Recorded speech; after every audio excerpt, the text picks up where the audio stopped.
Bonjour et bienvenue à votre émission La piscine de Bethesda.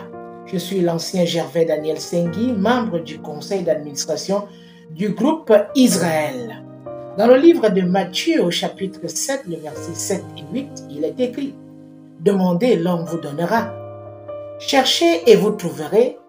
Frappez et l'on vous ouvrira. Car quiconque demande reçoit. Celui qui cherche trouve et l'on ouvre à celui qui frappe. » Amen. Bonjour Florence. Bonjour ancien Gervais. C'est un privilège de partager ce moment de témoignage avec vous et avec les internautes qui nous suivent en ce moment. Dans le livre des Psaumes, le chapitre 9, le verset 12, il est écrit « Chantez à l'Éternel qui réside en Sion. Publiez parmi les peuples ses hauts faits. » Amen. Une fois de plus, bienvenue à l'émission La piscine de Bethesda. Écoutons cette merveilleuse louange à Dieu.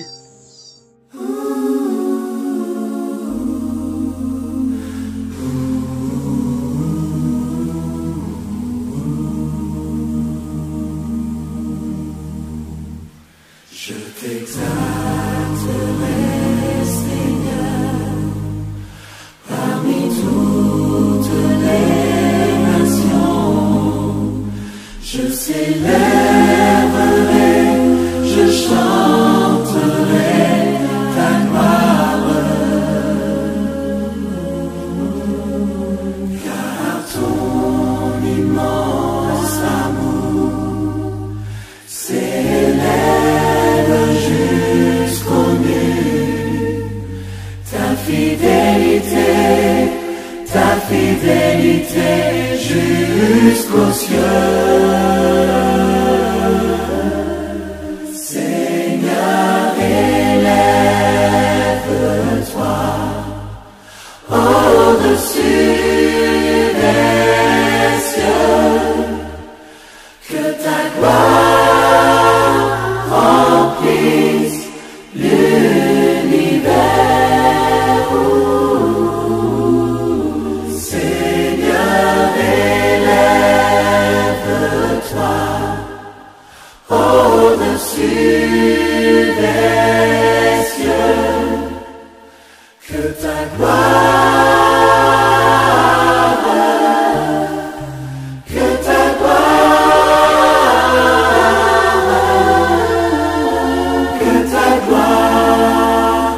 remplisse l'univers.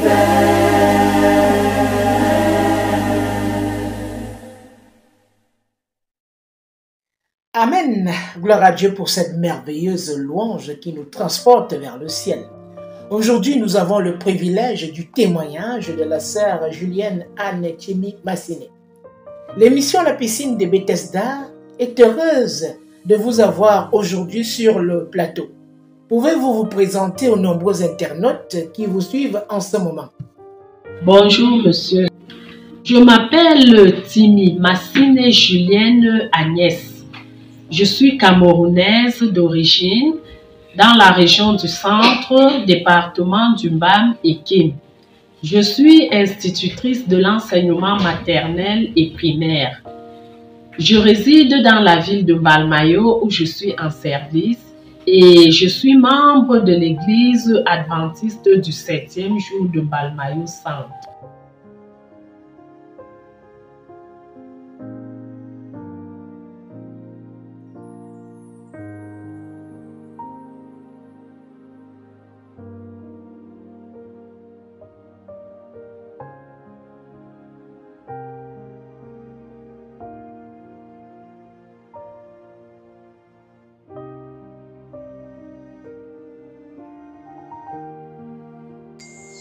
Vous avez eu des difficultés et étiez un sujet de moquerie dans votre entourage,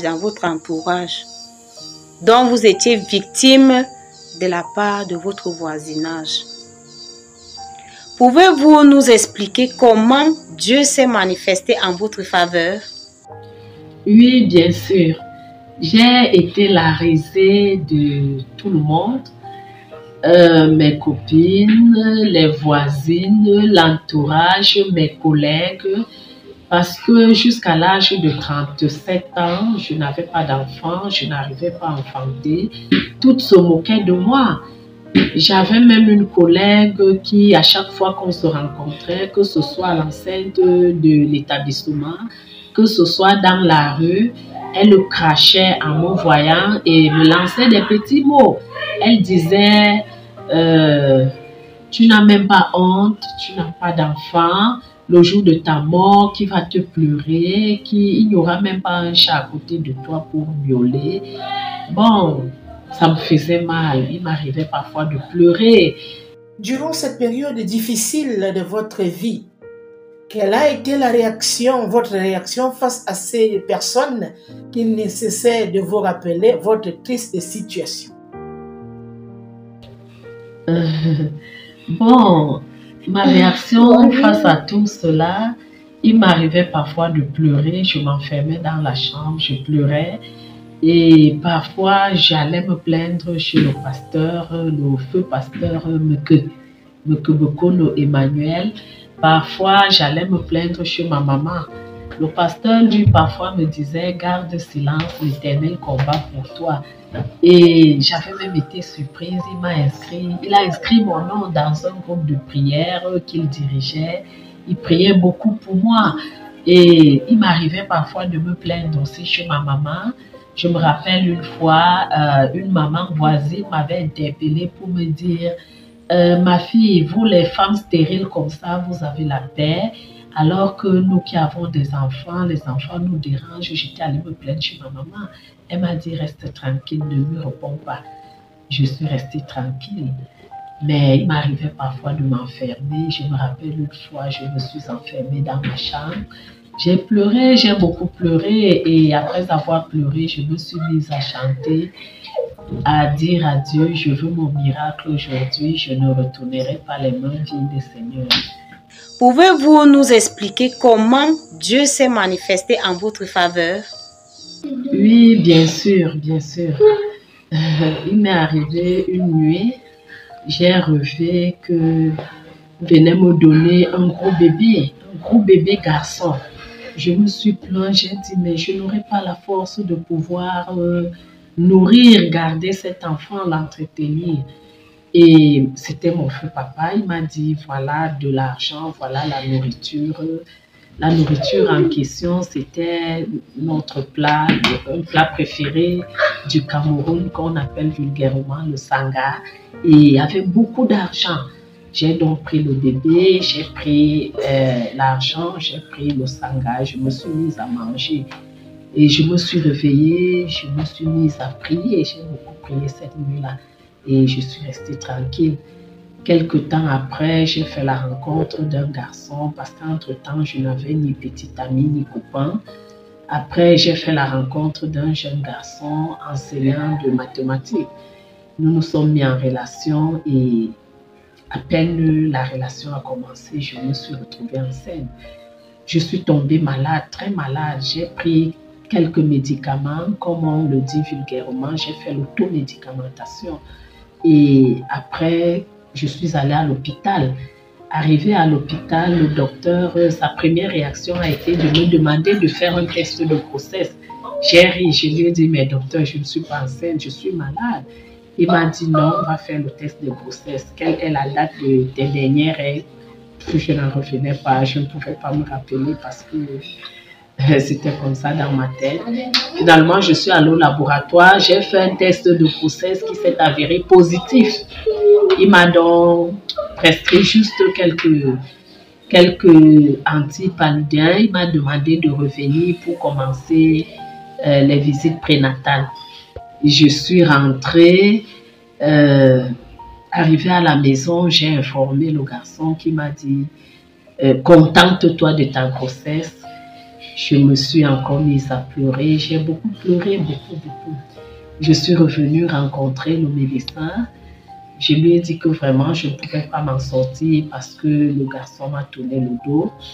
Le médecin en question, docteur Essian, il a pris son numéro de téléphone, il me l'a donné. Il a promis me soutenir, être à mes côtés. Il m'a dit vraiment, je ne peux pas te permettre de commettre une gaffe. Déjà, tu es premier pas âgé. Tu ne peux pas t'engager à te faire avorter parce que j'étais troublée. Je voulais prendre des résolutions qui allaient à l'encontre de Dieu. Vraiment, je demande pardon à Dieu pour cela. Et il a dit qu'il allait me soutenir. Il m'a dit, tu pourras m'appeler quand tu voudras. À n'importe quelle heure, je serai là, je volerai à ton secours, je répondrai toujours présent. Voilà comment il m'a redonné espoir. Il m'a beaucoup soutenu. Et j'ai fait un deuxième test de grossesse. J'ai fait des visites prénatales et j'ai continué des visites normalement. Bon, à un certain moment, j'ai eu des complications parce que lors d'une échographie, on a signalé que le placenta était bas inséré, alors je ne pouvais pas accoucher par voie basse. On a programmé une césarienne et aussi il y avait un autre problème, l'enfant était très gros. L'échographie avait précisé que l'enfant était à 6 kg 710 grammes. Et le médecin était un peu troublé déjà que je n'avais pas un ventre arrondi, le ventre était plat. Curieusement, l'enfant était très gros selon l'échographie et le médecin a programmé une césarienne. J'ai informé ma mère, j'ai informé d'autres personnes avec lesquelles je faisais des prières, particulièrement le feu pasteur Mekobokono, l'ancien Oona Joseph, à l'église de Mbalmayo Centre. Il m'a beaucoup soutenu dans mes prières. Il m'a beaucoup soutenu dans mes prières. Et grâce à cette prière, à la dernière échographie, on m'a informé que je pouvais accoucher par voie basse. Déjà que le placenta avait libéré la voie. Et de deux, je m'étais confiée au médecin. J'avais demandé aussi conseil. Il m'a autorisé de boire le citron autant que je pouvais, si ça ne me dérangeait pas à l'estomac. Voilà comment j'ai commencé à boire du jus de citron avec de l'eau chaude. Je buvais le jus de citron avec de l'eau chaude chaque matin, chaque soir. Ça m'a beaucoup aidé. Le poids de l'enfant a baissé. Et le jour arrivé, j'ai accouché par voie basse. C'était le 9 février 2018. J'ai accouché par voie basse.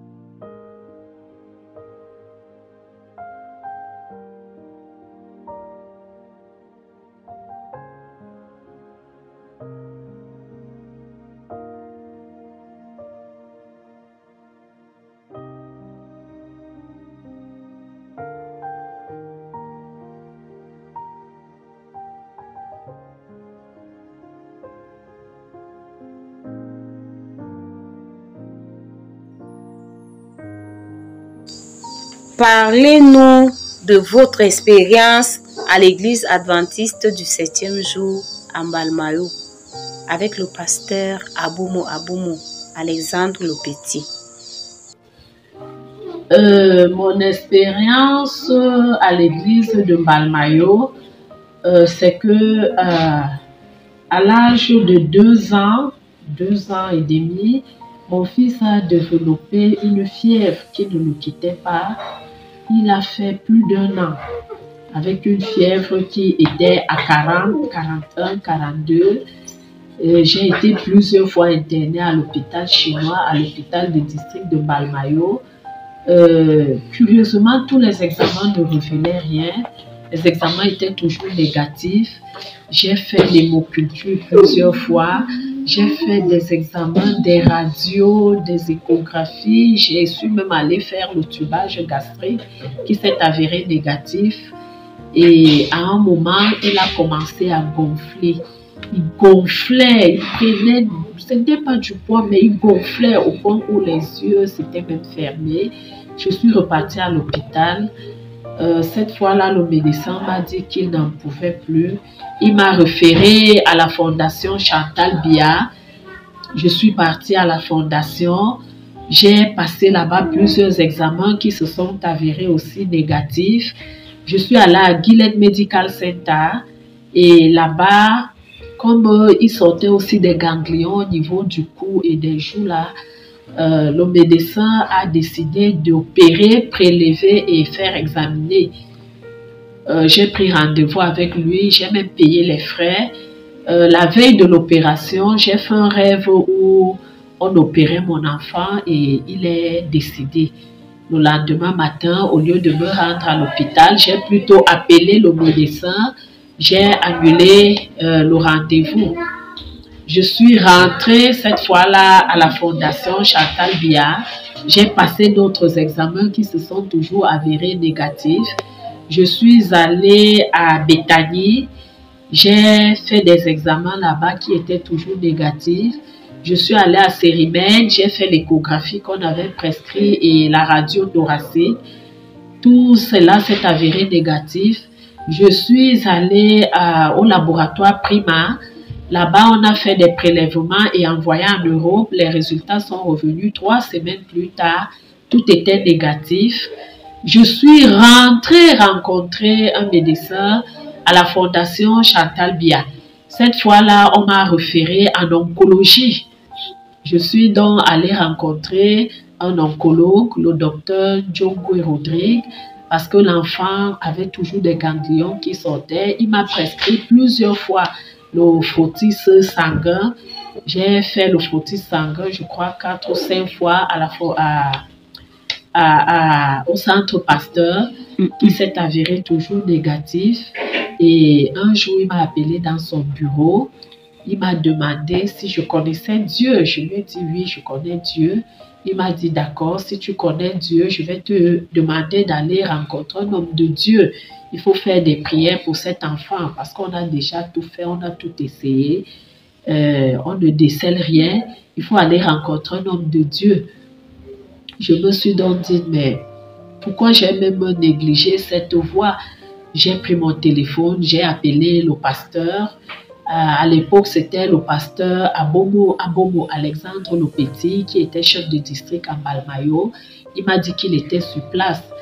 J'ai pris la voiture, je suis rentrée à Mbalmayo, je suis allée le rencontrer. Il m'a demandé si j'avais fait des examens, je lui ai dit oui. Il m'a demandé de lui présenter ses examens. Il était même surpris de voir que j'avais tout un sac de papier. Il a feuilleté, il m'a dit, mais tous ces examens ne révèlent rien. Je lui ai dit justement, il m'a dit, bon, nous allons prier. Allons à l'église, nous allons prier. Nous sommes allés à l'église, il a ouvert les portes, nous sommes entrés. Il m'a demandé si j'étais allée chez un marabout demander un enfant. Je lui ai dit non. Il m'a demandé si je connaissais quelque chose de la sorcellerie. Je lui ai dit non. Il a donc engagé la prière. Il a fait une longue prière pour mon fils. Quelques minutes après la fin de la prière, j'ai vu mon enfant redevenir normal. L'enfant qui était gonflé est redevenu normal. Il m'a dit, Ma, je veux aller taper les tam-tams. Le pasteur qui le portait l'a fait descendre et l'enfant a marché. Il marchait à tâtons, mais il a pu faire quelque part. Il a marché et il est arrivé au niveau des tam-tams. Il a commencé à taper les tam-tams. Le pasteur a dit, mais l'enfant est en train de louer Dieu. Et vraiment, ça a été un miracle pour moi. Je dis encore vraiment merci. Merci à Dieu pour avoir sauvé mon enfant. Merci infiniment au pasteur Abomo Alexandre Le Petit qui jusqu'ici n'a cessé de prier pour moi et pour mon fils. Après la prière du pasteur Abomo Alexandre Le Petit, mon fils a guéri, il a retrouvé la santé. Et je puis l'avouer aujourd'hui, depuis ce jour, nous n'avons plus jamais été internés dans un hôpital. Dieu l'a guéri définitivement et je lui dis grandement merci. Ça fait déjà, je crois, 3 ans, puisqu'il a 6 ans. Il a 6 ans actuellement. Avec beaucoup de recul et de joie certainement, que dites-vous à Jésus pour ce qu'il a fait pour vous? Je dis grandement merci à Dieu. Vraiment merci du fond de mon cœur pour tout ce qu'il a fait pour moi, pour cette honte qu'il m'a enlevée. Je dis merci au Seigneur Jésus-Christ d'avoir lavé cette honte en moi. Et comme le psaume 34, verset 16 le dit, ses yeux ont été posés sur moi et ses oreilles ont été attentives à mes cris. Je lui dis vraiment merci du fond de mon cœur.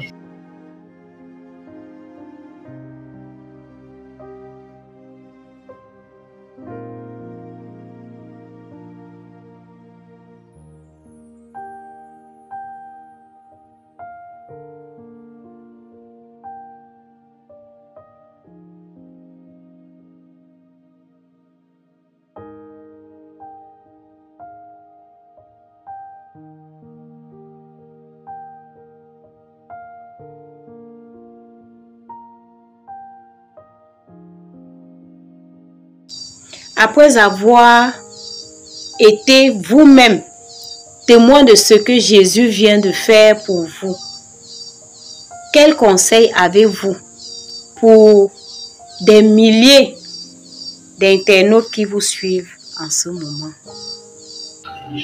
Chers frères et sœurs, Jérémie 29, verset 13 nous dit: vous me chercherez et vous me trouverez si vous me cherchez de tout votre cœur. Cherchons Jésus de tout notre cœur. Avec lui, tout est assuré. Avec lui, tout est gagné. Avec lui, tout est possible si nous le cherchons de tout notre cœur. C'est le conseil que je peux donner aux frères et aux sœurs. Merci Julienne d'avoir honoré de votre présence l'émission La piscine de Bethesda. Que Dieu vous bénisse. Avez-vous un sujet de prière particulier? Mon sujet de prière, c'est que le Seigneur puisse jeter un regard favorable sur toutes celles-là qui en ont besoin, toutes celles-là qui veulent avoir un enfant. Vous ne pouvez pas savoir, c'est si difficile d'être raillé, c'est si difficile d'être moqué. Vraiment, c'est pénible de supporter cela. Que le Seigneur puisse accorder cette grâce à toutes les femmes afin qu'elles puissent aussi être mamans. Et aussi, je prie l'Éternel de soutenir ma foi, de me donner la force de pouvoir élever mon fils dans la dignité, de m'accorder longue vie afin que je puisse montrer le chemin qui mène à lui, à mon enfant. Je le prie sincèrement pour que mon fils soit un enfant digne, un serviteur inédit de l'Éternel. Amen. Je vous invite à la prière. Seigneur éternel, notre Dieu, notre Père, merci pour ces moments bénis, ces moments choisis. Merci pour cette intervention miraculeuse dans la vie de ta fille. C'est le signe même que tu nous écoutes, tu nous entends. Et que tu es près de nous. Et tu es prêt à faire la même chose dans nos vies. Nous voulons que ton nom soit sanctifié. Que ta volonté se manifeste toujours et toujours dans notre vie. Merci pour ce programme. Merci pour l'initiative. Merci pour ceux-là qui nous écoutent. Merci pour ceux qui nous regardent. Visite chacun d'entre nous et interviens dans nos vies. Seigneur éternel, que ton nom soit béni. Célébré partout où nous serons. Merci de prendre soin de chacun d'entre nous. Merci encore pour ton intervention divine. Et nous savons que tu accompliras beaucoup de choses dans notre vie. Nous te remercions et nous t'avons ainsi prié. Au nom puissant et merveilleux de Jésus-Christ. Amen.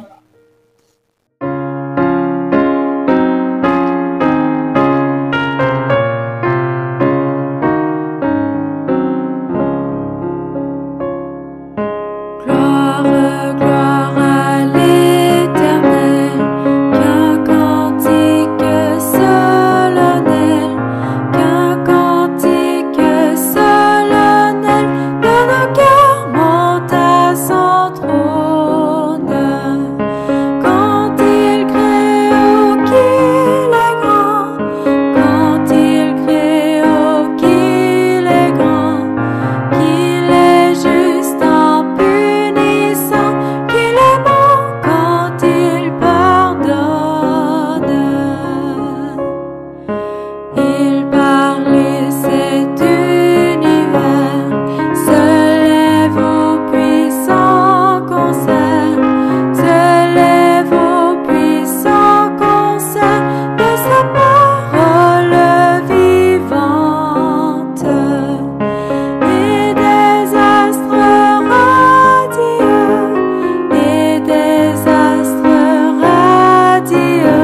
Nous sommes arrivés à la fin de votre émission, La piscine de Bethesda.